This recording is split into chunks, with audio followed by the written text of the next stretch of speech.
आज हम पढ़ेंगे तंत्रिका एवं अंतःस्रावी तंत्र।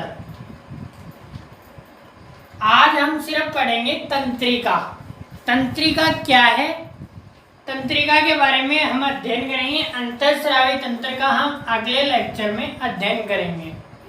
अंतःस्रावी तंत्र के अंदर हमारे शरीर की टोटल जितनी भी ग्रंथियां होती हैं, Piyush, hypothalamus, thymus, pituitary, parathyroid ग्रंथि, तो ये सारी ग्रंथियां हमारे शरीर की अंतःस्रावी तंत्र के अंदर आती है। तंत्रिका ग्रंथियां, तंत्रिका जो होती है, तंत्रिका क्या होती है? तंत्रिका एक तरह का जाल होता है हमारे शरीर के अंदर। हमारे शरीर के अंदर एक प्रकार का जाल होता है, जो जैसे अंग होते हैं हमारे शरीर के अंदर, उत्सर्जन तंत्र, पाचन तंत्र, जनन तंत्र, तो इन सबको एक तरह से जोड़ने का कार्य करता है तंत्रिका। और ये तंत्रिका तंत्र बोलते हैं, और ये जिस तंत्र द्वारा बना होता है उसको बोलते हैं तंत्री कोशिका। तंत्री कोशिका या तंत्रिका कोशिका, कोई भी बोल सकते हैं उसको, तंत्री कोशिका या तंत्रिका कोशिका। तो तंत्रिका छोटी छोटी कोशिकाओं से मिलकर बना होता है, उसे कहते हैं तंत्रिका कोशिका। तो ये जो तंत्रिका तंत्र होता है, ये तंत्रिका तंत्र दो प्रकार का होता है। तंत्रिका तंत्र दो प्रकार का होता है। एक होता है केंद्रीय तंत्रिका तंत्र, और एक होता है परिधीय तंत्रिका तंत्र। परिधीय तंत्रिका तंत्र, तो ये दो तंत्रिका तंत्र होते हैं, एक केंद्रीय तंत्रिका तंत्र और एक परिधीय तंत्रिका तंत्र। तो जो केंद्रीय तंत्रिका तंत्र आता है, उसके अंदर आपका मेरुरज्जु आता है, मस्तिष्क आता है।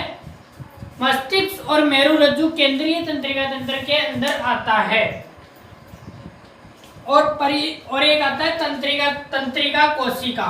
ये तीन अंगों का हम अध्ययन करेंगे। केंद्रीय तंत्रिका तंत्र के अंदर मेरुरज्जु, मस्तिष्क और तंत्रिका कोशिका। और जो आपका परिधीय तंत्रिका तंत्र होता है, ये परिधीय तंत्रिका तंत्र दो प्रकार का होता है। एक होता है संवेदी, एक होता है प्रेरक। संवेदी तंत्रिका तंत्र और प्रेरक तंत्रिका तंत्र। संवेदी या अविवाही तंत्रिका तंत्र, प्रेरक या अपवाही तंत्रिका तंत्र। ये दोनों क्या होते हैं? संवेदी तंत्रिका तंत्र वह तंत्रिका तंत्र जो जैसे मान लो कि हमारे शरीर में यहाँ कोई भी ऐसे सुई चुभो दी जाए, तो हमारा जो इसका संदेश है, वो संदेश जो मस्तिष्क तक लेकर जाता है, उसे कहते हैं संवेदी तंत्रिका तंत्र या अविवाही तंत्रिका तंत्र। उसे क्या कहते हैं? संवेदी तंत्रिका तंत्र या अविवाही तंत्रिका तंत्र। यानी कि उत्को या अंगों से, या जिस अंग पर हमारे कोई उत्पन्न हुआ है, वहां पे कोई चोट लगी है, तो उस चोट का महसूस कराने, उसका संदेश मस्तिष्क तक पहुंचाने के लिए जो तंत्रिकाएं काम में आती हैं, उन तंत्रिकाओं को कहते हैं संवेदी या अविवाही तंत्रिका तंत्र। और वे तंत्रिकाएं जो मस्तिष्क में, जैसे संवेदी तंत्रिकाओं तंत्र ने हमारे शरीर के अंदर संदेश पहुंचा दिया कि अब उस पर क्या एक्शन लेना है, उस पर मतलब जैसे कोई कील है वो हमारे अंगुली में चुभ गई, तो उसको उसमें चुभ गई, वो संदेश किसने पहुंचा दिया? संवेदी तंत्रिका तंत्र ने। अब मस्तिष्क वहां से निर्णय लेगा तुरंत, और केंद्रीय तंत्रिका तंत्र को संदेश देगा प्रेरक तंत्रिका अविवाही के माध्यम से, तो वो तुरंत हमारे शरीर के, वो प्रेरक तंत्रिकाएं हमारे शरीर को वापस मस्तिष्क के संदेश को लेकर आएंगी, और प्रेरक हम उसको उठा लेंगे। तो ये संवेदी से तो संदेश जाता है मस्तिष्क तक, और प्रेरक से संदेश लौटता है कि आप ये चीज आपके शरीर के टच हो गई है, तो इसको कृपया उठा ले। अब बात करते हैं हम केंद्रीय तंत्रिका तंत्र की। तो केंद्रीय तंत्रिका तंत्र में हमारा जो पहला टॉपिक हम पढ़ेंगे वो आता है आपका मस्तिष्क। पहला हम पढ़ेंगे मस्तिष्क।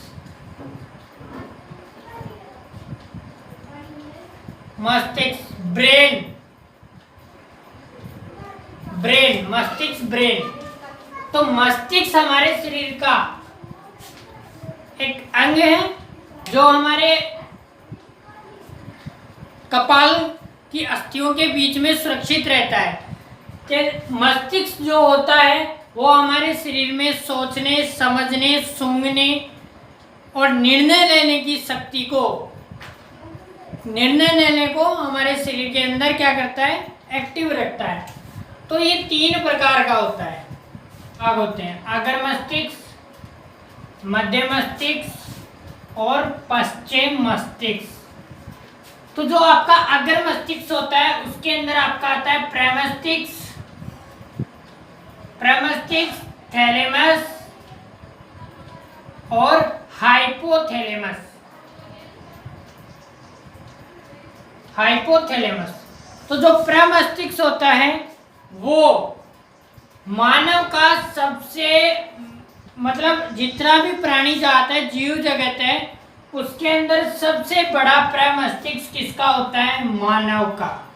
और ये 80 से 90% स्थान कौन घेरता है, प्रमस्तिष्क।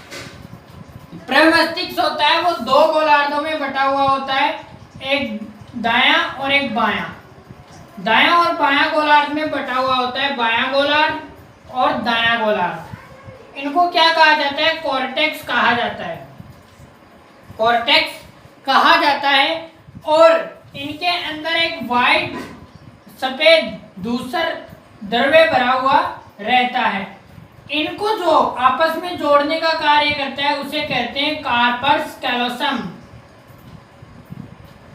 कार्पस कैलोसम प्रमस्तिष्क के दोनों गोलार्धों को आपस में जोड़े रखने का कार्य करता है।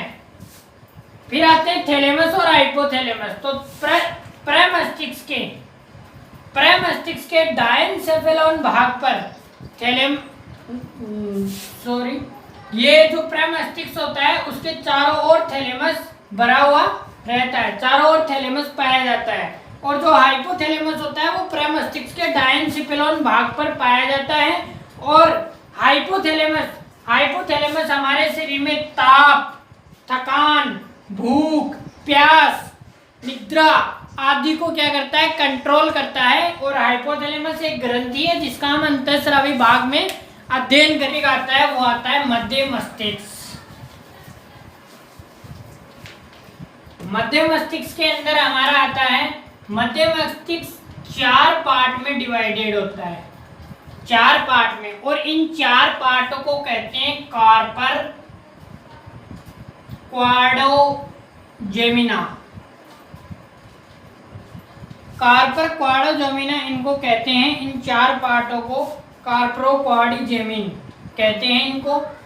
और इनमें जो 2 ऊपर के पार्ट हैं, जो उनमें ऊपर के 2 पार्ट हैं वो दृष्टि के लिए यानी देखने के लिए काम में आते हैं। और नीचे के जो 2 पार्ट हैं वो श्रवण यानी सुनने के काम में आते हैं। ये आपका मध्य मस्तिष्क इतना ही है, 4 पार्ट का होता है। इन 4 पार्टों को हम कहते हैं कॉर्पोरा क्वाड्रिजेमिना।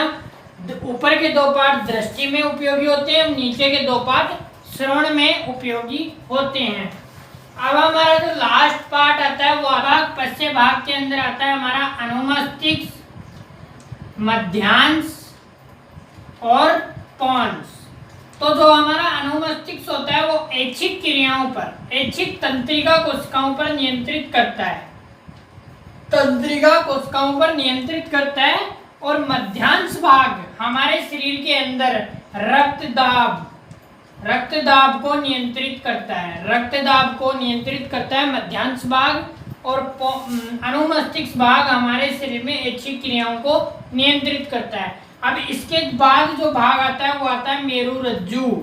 हम पढ़ रहे हैं केंद्रीय तंत्रिका तंत्र में हमारा पहला भाग हो चुका है मस्तिष्क, अब हमारा आएगा मेरुरज्जु। नेक्स्ट आता है वो आता है मेरुरज्जु।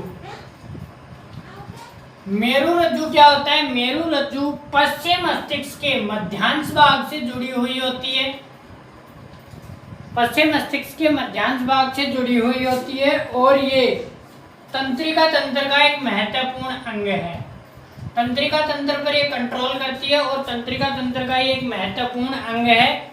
और ये 5 सेंटीमीटर लंबी एक एक नली होती है। इसके जैसे ये नली है तो इसके ऊपर 2 लेयर पाई जाती हैं। अंदर की लेयर धूसर रंग की होती है और बाहर की लेयर श्वेत रंग की होती है। तो यह था स्टूडेंट्स आज का आपका चैप्टर। अब हम अगले लेक्चर के अंदर पढ़ेंगे एक तो तंत्रिका तंत्र क्या होता है और अंतःस्रावी तंत्र, दोनों तंत्र एक साथ पढ़ेंगे। उसके बाद आपका ये जो सेकंड चैप्टर है वो कंप्लीट हो जाएगा। तो आपने अभी तक इस चैनल को सब्सक्राइब नहीं किया तो नीचे लाल कलर का बटन दबाकर इस चैनल को सब्सक्राइब कर लीजिए। और यदि आप ये वीडियो फेसबुक पे देख रहे हैं तो इस हमारे फेसबुक पेज को लाइक कर लीजिए। Thank you.